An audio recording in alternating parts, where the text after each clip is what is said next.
की सहमति बताई है? ये कांग्रेस की टॉप मोस्ट लीडरशिप और अखिलेश जी के बीच में वार्ता होकर तय हुआ है कि उत्तर प्रदेश में समाजवादी पार्टी और कांग्रेस पार्टी दोनों मिलकर लड़ेंगे और जो उम्मीदवार होंगे, संयुक्त उम्मीदवार होंगे, समाजवादी पार्टी के सिंबल पे लड़ेंगे और उनको पूरी मेहनत से दोनों पार्टी के कार्यकर्ता इंडिया गठबंधन की अलायंस की भावना के हिसाब से जिताने का काम करेंगे।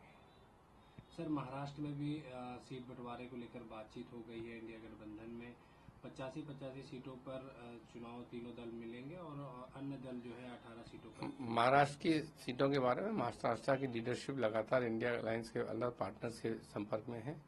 कितनी सीटों पर हम लड़ेंगे, उस 18 में क्या ब्रेकअप होगा, वो सब महाराष्ट्र की यूनिट में हमारे जो वहाँ के लीडर हैं वो बताएंगे या माननीय राष्ट्रीय अध्यक्ष जी बताएंगे। सर, बीजेपी द्वारा लगातार कहा जा रहा है कि वो चुनाव की सभी सीटों पर जीत हासिल करेगी, लेकिन अभी तक प्रत्याशियों की सूची अभी तक जारी नहीं की है। क्या लगता है सर? आपको पता करना चाहिए प्रत्याशियों की सूची क्यों जारी नहीं हो पाई।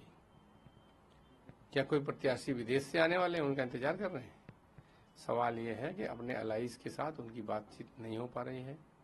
सारे लोग जानते हैं, वार्ता और तोल मोल चल रही है, क्योंकि भारतीय जनता पार्टी अपने अलाइज को हमेशा ठगने का काम करती है। जो जिन सीटों पे निषाद पार्टी या अन्य सहयोगी दल लड़े थे, भाजपा अब वहां बेईमानी करके उनको नहीं देना चाहती। तो ये भाजपा का आंतरिक झगड़ा है, लेकिन मुझे लगता है कि आज शाम तक तो उन्हें फैसला लेना ही होगा और फिर कोई लड़े। सवाल इंडिया और एनडीए का है। इंडिया जनता के साथ है, एनडीए सरकार के दम पे चुनाव लड़ रही है।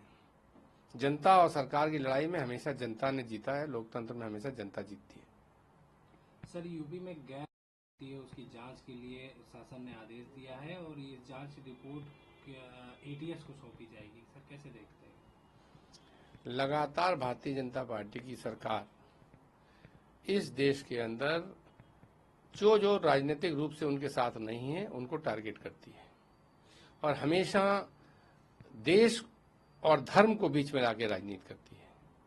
अगर जो भी गैर मान्यता प्राप्त संस्थाएं हैं, मदरसे ही क्यों, जो भी हैं सबकी जांच कर लें। एटीएस से क्यों, बाकी क्या जांच एजेंसी उनके पास है नहीं? तो मुद्दा ये है कि सारी एजेंसियां सरकार की एजेंसी हैं। ये सब एजेंसियों को स्ट्रेटेजिकली नाम लेके संदेश देने की कोशिश की जाती है। लोगों को बिना आरोप सिद्ध किए ही जनता के दिमाग में, मीडिया की नजर में एक पर्टिकुलर देश विरोधी या धर्म विरोधी माहौल बनाने की जाती है बात। और आप जानते हैं, बहराइच से लेके जितनी भी घटनाएं हो रही हैं उनमें सब में भारतीय जनता पार्टी के नेता कार्यकर्ता खुद शामिल हैं और पुलिस से लेके सरकारी संस्थाओं का देश के अंदर अमन चैन कायम करने की बजाय माहौल खराब करने के लिए इस्तेमाल कर रहे हैं। ये एक अपराध की श्रेणी में आता है और बहुत ही चिंताजनक है।